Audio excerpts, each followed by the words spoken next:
Housing board Kamareddy GR కాలనీలో పర్యటించిన ఎమ్మెల్సీలు విజయశాంతి, బాలమూరు వెంకట్, అద్దంకి దయాకర్, శంకర్ నాయక్, గిరిజా షెట్కర్. ఈ సందర్భంగా వరద ముంపు ప్రాంతాల్లో ఇళ్లలోకి నీళ్లు వచ్చిన కుటుంబాలకు అండగా ప్రభుత్వం ఉంటుందని తెలిపారు. అదేవిధంగా తెలంగాణ శాసనసభ సమావేశాలు జరుగుతున్న నేపథ్యంలో శాసనసభలో కూడా కామారెడ్డి ప్రస్తావన తీసుకువస్తామని ఎమ్మెల్సీలు తెలిపారు. నష్టపోయిన కుటుంబాలకు పూర్తి సహాయం అందేలాగా ముఖ్యమంత్రి ఆలోచిస్తున్నారని మీడియా ముఖంగా తెలిపారు.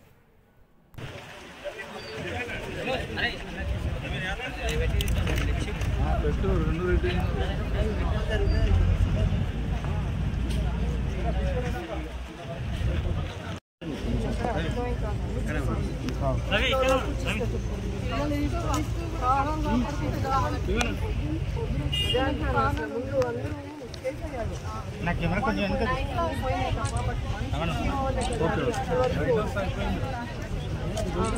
మిడ్ నైట్ వచ్చింది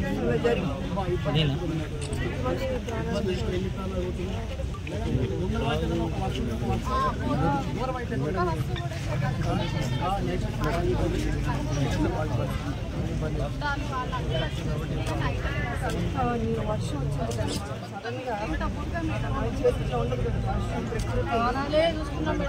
సర్టిఫికెట్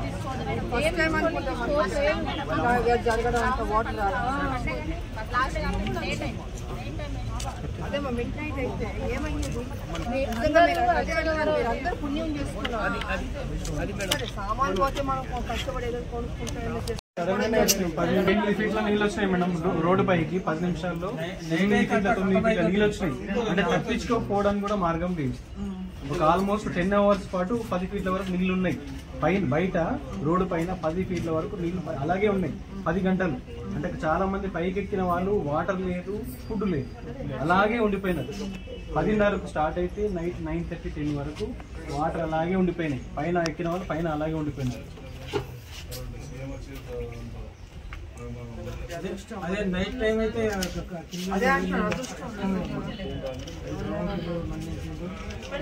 కొనుక్కోవచ్చు కానీ మనిషి ప్రాణం కొనలేము కదా మా దీంట్లో. కాపాడాడు దేవుడు. ఒకసారి ప్రకృతి అది ఏ టైం జరుగుతుందో తెలియట్లేదు. అందరు నిద్రపోతుంటారు.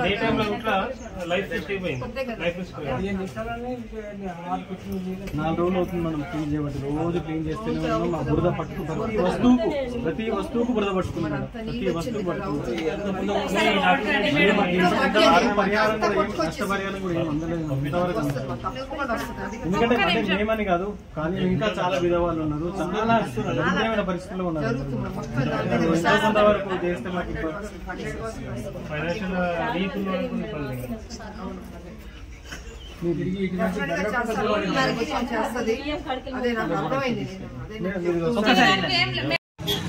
వాటికి సంబంధించి ప్రభుత్వం ఆదుకునే ప్రయత్నం అన్ని రకాలుగా జరిగి జరగకుండా ఉన్న ప్రాణ నష్టం ఏదైతే ప్రాణ నష్టం జరిగిందో అది అందరూ కూడా సంతోషపడాలి. ఆస్తి నష్టం, పంట నష్టం ఇట్లాంటి అంశాలు ఏమున్నా కూడా ప్రభుత్వం వాళ్ళని ఆదుకుంటుంది. ప్రభుత్వం వాళ్ళకి అండగా ఉంటుంది. ముఖ్యమంత్రి గారు కానీ మహేష్ కుమార్ రావు గారు కానీ వీటి మీద ఒక అంచనా ఉన్నాం కాబట్టి ఆ రోజు వెంటనే అన్ని రకాల నష్టాలకు పరిహారాలు చెల్లించే ప్రయత్నం చేస్తున్నాం. అందుకని ఒక బాధ్యత ప్రభుత్వంగానే ఎమ్మెల్సీలుగా మేము ఈరోజు ప్రాంతంలో భవిష్యత్తులో ఎల్లారెడ్డి కానీ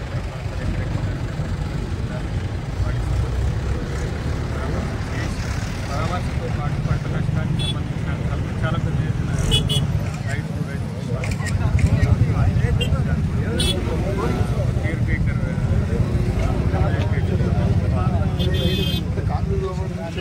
ఆర్థిక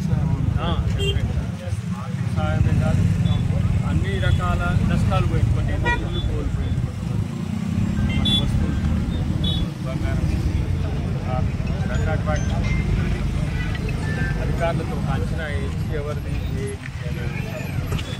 చేసుకున్న తర్వాత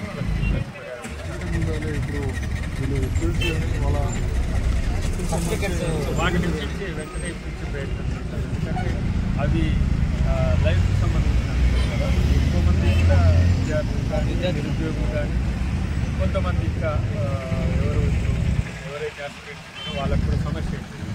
మేటి వాళ్ళ వివరాలు తీసుకొని ఏ యూనివర్సిటీ వాళ్ళకి